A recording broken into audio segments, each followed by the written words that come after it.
सोनपुर के जंगल में एक लालची और कंजूस चिड़िया रहा करती थी। उसका नाम टूनी था। उसे खाने पीने का बहुत शौक था। एक दिन वो भोजन की तलाश में जा रही थी, तभी उसकी नजर कालू कौवे पर पड़ती है। वो पकोड़े बेच रहा था। टूनी चिड़िया तुरंत कालू कौवे के पास पहुंच जाती है। अरे ओ कालू भैया, क्या कर रहे हो? तुम्हें दिख नहीं रहा? मैं पकोड़े तल रहा हूँ। गुस्सा क्यों करते हो कालू भैया? वो तो मुझे भी दिख रहा है कि तुम पकोड़े तल रहे हो। मैंने तो ऐसे ही पूछ लिया था। कालू भैया, एक प्लेट मुझे पकोड़े देना, मुझे बहुत जोरों की भूख लगी है। मैं भोजन की तलाश में जा रही थी, लेकिन तुम्हें जब पकोड़े तलते हुए देखा तो मैं अपने आप को रोक नहीं पाई। सोचा आज पकोड़े खाकर अपनी भूख मिटा लूं। ठीक है, मैं अभी तुम्हें पकोड़े देता हूँ। फिर कालू कौवा टूनी चिड़िया को पकोड़े देता है। सारे पकोड़े खाने के बाद टूनी चिड़िया सोचने लगती है, कालू कौवे को देने के लिए मेरे पास तो पैसे ही नहीं है। मुझे कोई नाटक करना होगा जिससे मुझे कालू कौवे को पैसे देने नहीं पड़ेंगे। ऐसा सोचकर टूनी चिड़िया जोर जोर से चिल्लाने लगती है। हाय रे, मैं मर गई। मेरे पेट में बहुत दर्द हो रहा है। अरे कालू, तूने इस पकोड़े में क्या मिलाया है? मैं अभी तुम्हारी शिकायत पुलिस से करती हूँ। नहीं टूनी बहन, मैंने पकोड़े में कुछ नहीं मिलाया है। ये लो पैसे, जाकर किसी डॉक्टर से अपना इलाज करा लो। पैसे लेकर टूनी चिड़िया खुशी खुशी घर लौट आती है। घर आकर वो अपनी बहू टुनटुनी चिड़िया से कहती है, बहू, आज मैंने कालू कौवे को चूना लगा दिया।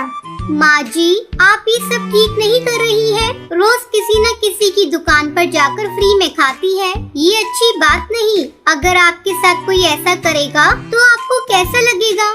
अरे ओ ज्ञान की देवी, अब ये ज्ञान देना छोड़ और जाकर अपना काम कर। मेरा पेट तो भर चुका है, मैं तो चली आराम करने। टुनटुनी नेक चिड़िया थी। उसे अपनी सास की आदत बिल्कुल अच्छी नहीं लगती थी। वो अपनी सास को समझाने का बहुत प्रयास करती, लेकिन उसकी सास समझने को तैयार ही नहीं थी। एक दिन की बात है, टूनी चिड़िया की सहेली हरी तोती उसके घर आती है और उससे कहती है, टूनी, ये ले फल और मिठाइयाँ। मेरे बेटे ने एक विदेशी चिड़िया से शादी कर ली है और कभी मौका मिलेगा तो मेरी बहू से मिलने जरूर आना। अब मैं चलती हूँ, मेरे घर पर बहुत सारे काम पड़े हैं। इतना कहकर हरी तोती वहाँ से चली जाती है। हरी तोती के जाने के बाद टूनी चिड़िया फल और मिठाइयों को खाने लगती है। थोड़ी ही देर में वो सारे फल और मिठाइयों को खा लेती है। ये फल और मिठाइयाँ तो बहुत ही स्वादिष्ट थी। इस तरह 2 दिन गुजर जाते हैं। अचानक एक दिन आधी रात को टूनी चिड़िया जोर जोर से चिल्लाने लगती है, अरे बहू, मेरे पेट में बहुत जोरों से दर्द हो रहा है। किसी डॉक्टर के पास ले चल, नहीं तो मैं मर जाऊंगी। उसके रोने की आवाज सुनकर टुनटुनी चिड़िया उसके पास आती है और कहती है, अरे माँ जी, ये आपका घर है, आप यहाँ नाटक क्यों कर रही हैं? करमजली, मैं दर्द से मरी जा रही हूँ और तुझे ये सब नाटक लग रहा है। तभी टुनटुनी चिड़िया देखती है कि उसकी सास के पेट से एक बड़ा सा पेड़ निकल आया है। पेड़ देखकर दोनों सास बहू डर जाती हैं। टुनटुनी तुरंत अपनी सास को लेकर डॉक्टर बुलबुल के पास जाती है। डॉक्टर टूनी चिड़िया की हालत देखकर टुनटुनी को बताती है, लगता है इन्होंने भोजन के साथ किसी फल का बीज निगल लिया है। तुरंत इनका ऑपरेशन करना होगा। टुनटुनी चिड़िया, तुम जल्दी से ऑपरेशन के पैसे जमा कर दो, नहीं तो टाइम के साथ ये पेड़ और बड़ा हो जाएगा। ये सब सुनकर टुनटुनी चिड़िया हैरान हो जाती है और सोचती है, हाय राम, अब मैं कहाँ से लाऊं ऑपरेशन के लिए पैसे? पता नहीं माँ जी खाने के पीछे इतना लालच क्यों करती थी। डॉक्टर, कुछ भी करके मेरी सास को बचा लीजिए। मैं जल्द से जल्द पैसे जमा कर दूंगी। अब टुनटुनी चिड़िया अपनी सहेली सुंदरी कौवी के पास पैसे लेने जाती है और टूनी चिड़िया की तबीयत के बारे में बताती है। बहन, मेरी सास बहुत बीमार है। अगर टाइम से उनके पेट से पेड़ नहीं निकाला तो वो पेड़ और बड़ा हो जाएगा। टुनटुनी चिड़िया को इतना उदास देखकर सुंदरी कौवी उसे पैसे दे देती है। फिर टुनटुनी चिड़िया जल्दी से अस्पताल जाकर ऑपरेशन के लिए पैसे जमा कर देती है। तभी डॉक्टर बुलबुल टूनी चिड़िया को ऑपरेशन करती है और जड़ के साथ उस पेड़ को बाहर निकाल देती है। कुछ दिनों बाद टूनी चिड़िया स्वस्थ हो जाती है और फिर खाने के लिए लालच करना छोड़ देती है और टुनटुनी चिड़िया से कहती है, बहू मुझे माफ कर दियो, मेरी वजह से तूने बहुत परेशानी उठाई। मैं दोबारा किसी को खाने के लिए परेशान नहीं करूँगी। तभी से टूनी चिड़िया खुशी खुशी अपने परिवार के साथ रहने लगती है। एक घने जंगल में बबली नाम की अमीर कबूतरी रहा करती थी। उसका एक बेटा था जिसका नाम बंटी था। बबली के घर एक काम वाली बाई थी। उसकी एक बेटी थी जिसका नाम टुनटुनी था। एक दिन टूनी अपनी बेटी टुनटुनी से कहती है, बेटी तुम यहीं घर पर खेलना, मैं बबली मैम साहब के घर काम करके आती हूँ। ठीक है माँ, तुम जाओ। जब टूनी बबली के घर पहुँचती है, टूनी ये लो पैसे और बाजार जाकर कुछ फ्रूट लेकर आओ। ठीक है मालकिन, मैं अभी लेकर आती हूँ। टूनी बाजार से फ्रूट खरीद कर लाती है। तब बबली कहती है, अरे टूनी तुमने फ्रूट यहाँ क्यों रख दिए? जाओ जाकर इन्हें टोकरी में रख दो। ठीक है मालकिन, अभी रख देती हूँ। थोड़ी देर बाद, मालकिन मैंने घर का सारा काम कर दिया है, क्या मैं अब घर जा सकती हूँ? मेरी बेटी घर पर भूखी है, मेरा इंतजार कर रही होगी। नहीं टूनी, तुझे अभी नहीं जाना। तू देख नहीं रही है, मेरे बेटे को भी भूख लग रही है। चल पहले टोकरी से फल निकाल कर काट दे। ठीक है मालकिन, मैं अभी काट कर देती हूँ। टूनी फल काट कर बबली को देती है। टूनी अब तो घर जा सकती है। टूनी के घर पहुँचने पर, माँ मुझे जोरों की भूख लगी है, मुझे जल्दी से कुछ खाने को दो। बस बस बेटा, मैं अभी तुझे कुछ खाने को देती हूँ। टूनी खाना बनाने लगती है। बेटा तू बैठ, बस 2 मिनट लगेंगे। देख मैं तेरे लिए रोटी दाल बना रही हूँ। हाँ माँ, जल्दी से बनाओ, मुझसे भूख बर्दाश्त नहीं हो रही है। टूनी टुनटुनी को खाना लाकर देती है। अगले दिन जब टूनी अपनी मालकिन के घर जाती है, टूनी कल जो तू सेब लाई थी वो सारे सड़े हुए थे। मैं सेब के पैसे तेरी पगार से काट लूंगी। लेकिन मालकिन मैं तो सब अच्छे लाई थी। तो ये क्या है? तू इसे अपने घर ले जा और अपनी बेटी को खिला देना। मालकिन एक तो मेरी पगार कम है और ऊपर से आप काट रही हैं। मुझ गरीब के साथ ऐसी नाइंसाफी मत कीजिए। एक तो इतनी कम पगार में हम लोगों को बड़ी मुश्किल से 2 वक्त की रोटी मिलती है और ऊपर से आप पैसे काट लेंगी तो हम पूरे महीने कैसे खाएंगे? टूनी पैसे कमाने पड़ते हैं, पेड़ पर नहीं लगते हैं। इन्हें कमाने के लिए दिन भर मेहनत करनी पड़ती है। तभी बबली का बेटा बंटी वहाँ आता है। माँ आज मैं पिज्जा खाऊंगा, मेरे लिए पिज्जा ऑर्डर कर दो। ठीक है बेटा, मैं अभी ऑर्डर कर देती हूँ। मालकिन बच्चों को घर का बना खाना खिलाया करें, भारी खाना बच्चों की सेहत के लिए अच्छा नहीं होता है।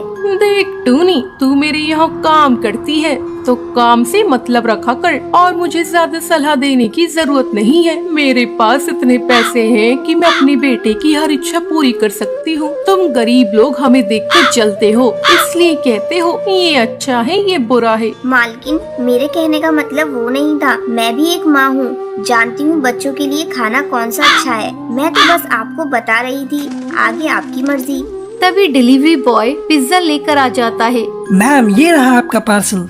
जैसे ही बंटी पिज्जा खाता है, उसे उल्टियाँ होने लगती हैं। अरे ये मेरे बेटे को क्या हो गया? ये इतनी उल्टियाँ क्यों कर रहा है? मालकिन आप घबराइए मत, मैं अभी नींबू पानी लेकर आती हूँ। बंटी बेटा अभी ठीक हो जाएगा और आगे से बंटी बेटे को बाहर का खाना मत दीजिएगा। तू ठीक कहती है टूनी, मैं कान पकड़ती हूँ। आगे से इसे बाजार का कुछ भी नहीं खाने दूंगी, हमेशा इसे घर का बना खाना दूंगी। ये सुनकर टूनी खुश हो जाती है और अपने काम पर लग जाती है। ऐसे ही समय पंख लगाकर उड़ने लगता है। टूनी की बेटी टुनटुनी बड़ी हो जाती है। एक दिन वो पानी पीने के लिए नदी किनारे जाती है, जहाँ उसकी मुलाकात जंगल के सबसे अमीर पक्षी कड़कनाथ सेठ के बेटे से होती है। वाओ कितनी प्यारी चिड़िया है, काश मेरी शादी इससे हो जाए। कालू टुनटुनी के पास जाता है और उससे बात करता है। हेलो, मेरा नाम कालू है और मैं वो कड़कनाथ ज्वेलर्स का नाम सुना है ना, वही जो जंगल के सबसे बड़े हीरा व्यापारी है ना, मैं उन्हीं का बेटा हूँ। ओके, तो बताइए मैं आपकी कैसे मदद कर सकती हूँ? मुझे तुम बहुत अच्छी लगी हो। अगर तुम्हारी शादी किसी से तय न हुई हो और तुम किसी को पसंद ना करती हो तो मैं तुमसे शादी करना चाहता हूँ। टुनटुनी को कालू का बेबाक अंदाज पसंद आ जाता है। तुम भी बहुत हैंडसम हो और ठीक है, मैं भी तुमसे शादी करने के लिए तैयार हूँ। और इसी तरह दोनों की मुलाकातें दिन पर दिन बढ़ती चली जाती हैं। और एक दिन, देखो कालू, मैं एक गरीब माँ की बेटी हूँ और मेरी माँ एक नौकरानी है। टुनटुनी की बातें सुनकर एक मिनट तो कालू चुप हो जाता है। सुनो, मैं कल मम्मी पापा को लेकर आऊँगा, तुम तैयार रहना। अगले दिन कालू अपने पिता और माँ को लेकर टुनटुनी के गरीब खाने पहुँचता है और साथ में बहुत सारे फल और मिठाइयाँ भी लेकर जाता है। कहाँ है तुम्हारी टुनटुनी बेटी? कालू बेटे से बड़ी तारीफ सुनी है। टूनी टुनटुनी को आवाज देती है। टुनटुनी की मासूमियत देखकर कालू के पिता और माँ हमें लड़की पसंद आई। जो लड़की इतनी ईमानदार हो वो कितनी अच्छी होगी। ये रिश्ता पक्का समझो और ये लो नए घोंसले की चाबी। अब आप लोग वहीं रहेंगे। और फिर टूनी और टुनटुनी खुशी खुशी अपनी बाकी जिंदगी गुजारते हैं।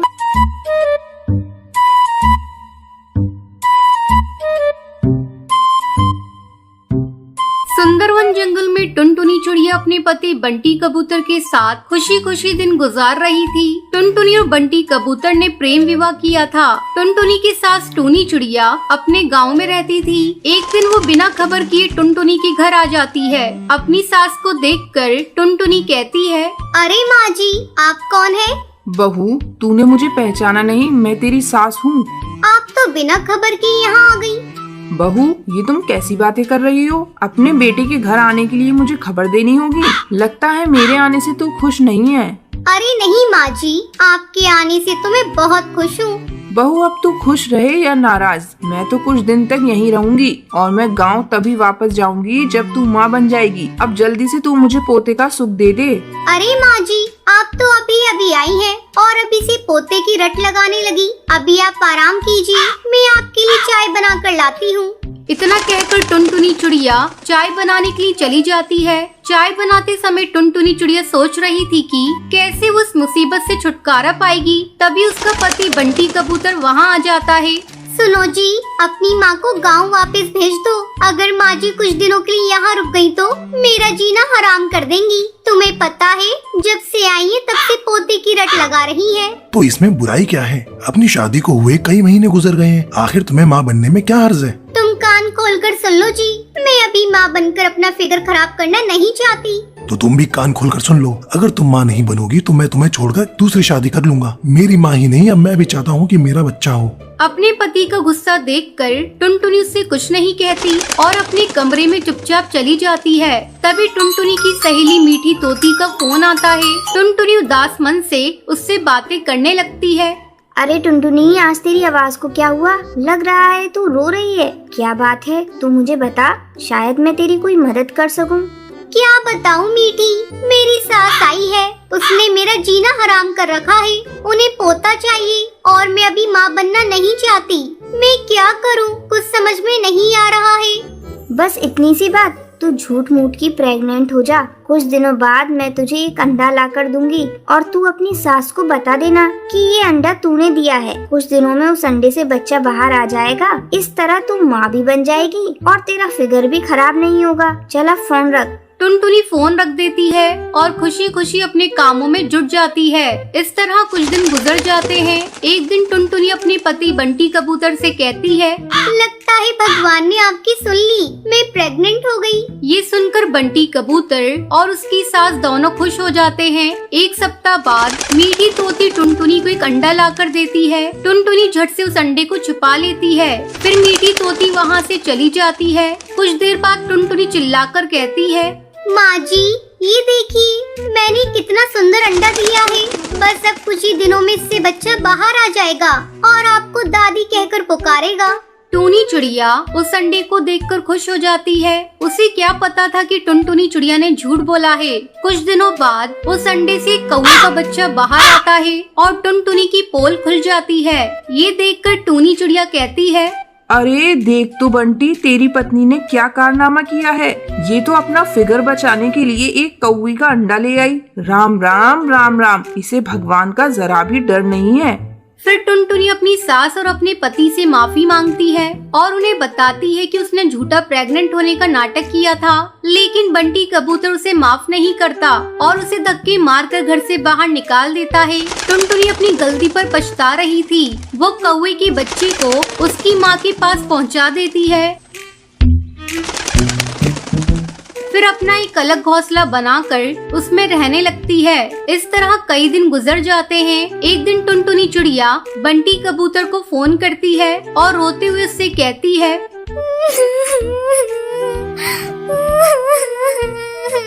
बंटी जी, मैं आपसे बहुत प्यार करती हूँ। मैं वादा करती हूँ आपसे, अब मैं कभी भी ऐसी गलती दोबारा नहीं करूँगी। ये सब सुनकर बंटी कबूतर टुनटुनी चिड़िया को माफ कर देता है। फिर टुनटुनी चिड़िया खुशी खुशी अपने पति के साथ रहने लगती है।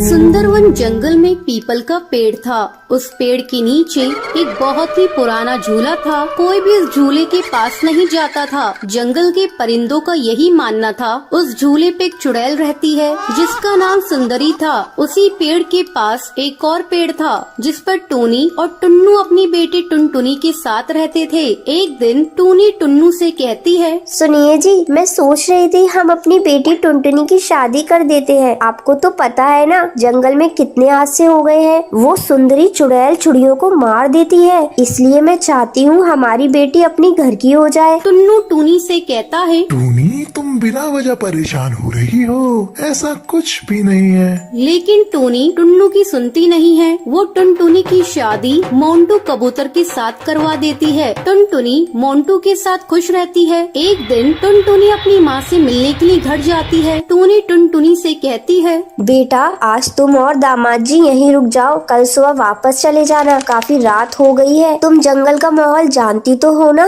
टुनटुनी टूनी से कहती है, जी माँ, मैं जानती हूँ। फिर मोंटू और टुनटुनी रात में सो रहे होते हैं। तभी अचानक से टुनटुनी की आँख खुल जाती है। उसे झूले के पास से सुंदरी चुड़ैल की आवाज सुनाई देती है। अरे ओ टुनटुनी, आजा मेरे बच्चे, मैं तुझे झूला झूलाऊंगी। आ मेरे पास आजा।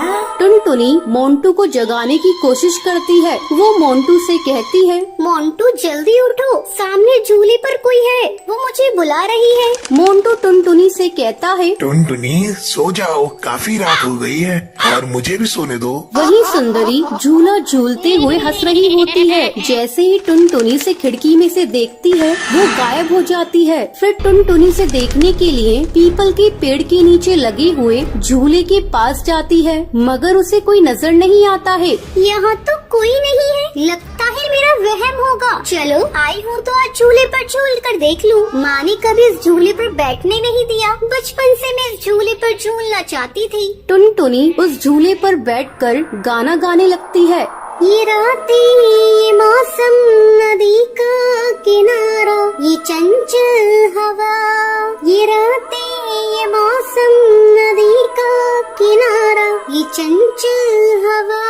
कहा दो दिलों ने कि मिलकर कभी ना होंगे जुदा। अरे वाह, मजा आ गया। चलो अब मैं चलती हूँ, मोंटू मेरा इंतजार कर रहा होगा। तभी चुड़ैल सुंदरी वहाँ पर आ जाती है और टुनटुनी को झूले से उतरने नहीं देती है। नहीं टुनटुनी, अब तू इस झूले से कभी नहीं उतर पाएगी। हा हा हा हा, मैं तुझे मार दूंगी। तू भी मेरे साथ इसी पेड़ पर झूलती रहेगी, चुड़ैल बनकर। टुनटुनी ये सुनकर डर जाती है और चिल्लाती है, मोंटू, माँ, बचाओ मुझे उल्टे पैर वाली चुड़ैल से। टुनटुनी की आवाज सुनकर मोंटू कबूतर, टूनी और टुन्नू जाग जाते हैं और वो टुनटुनी के पास भागते हुए जाते हैं और मोंटू कबूतर सुंदरी चुड़ैल से कहता है, ए चुड़ैल, छोड़ मेरी बीवी को, वरना मैं तुझे मार दूंगा, समझी? अपनी शक्ल कभी दोबारा आईने में देख नहीं पाएगी। सुंदरी मोंटू से कहती है, अच्छा, तू मुझे मारेगा? हा हा हा, चल मार के दिखा, देखूं कितना दम है तेरे में। टुनटुनी चिल्ला रही होती है, मोंटू, माँ, बचाओ मुझे, ये मुझे मार देगी। जैसे ही चुड़ैल सुंदरी टुनटुनी को मारने वाली होती है तभी मोंटू झूले की रस्सी को काट देता है, जिससे टुनटुनी झूले से नीचे गिर जाती है। टूनी टुनटुनी को पकड़ लेती है। तभी मोंटू झूले में आग लगा देता है। उसे झूले के साथ सुंदरी चुड़ैल भी जलने लगती है। मैं तुम दोनों को छोड़ूंगी नहीं, मैं बदला लेने के लिए वापस जरूर आऊंगी। ये कहकर वो जलकर राख हो जाती है। तो ये थी आज की कहानी कि आपको पता है सुंदरी चुड़ैल कहाँ पर रहती थी। अगर आपको पता है तो आप हमें कमेंट करके जरूर बताएं। अगर आपको ये वीडियो पसंद आई हो तो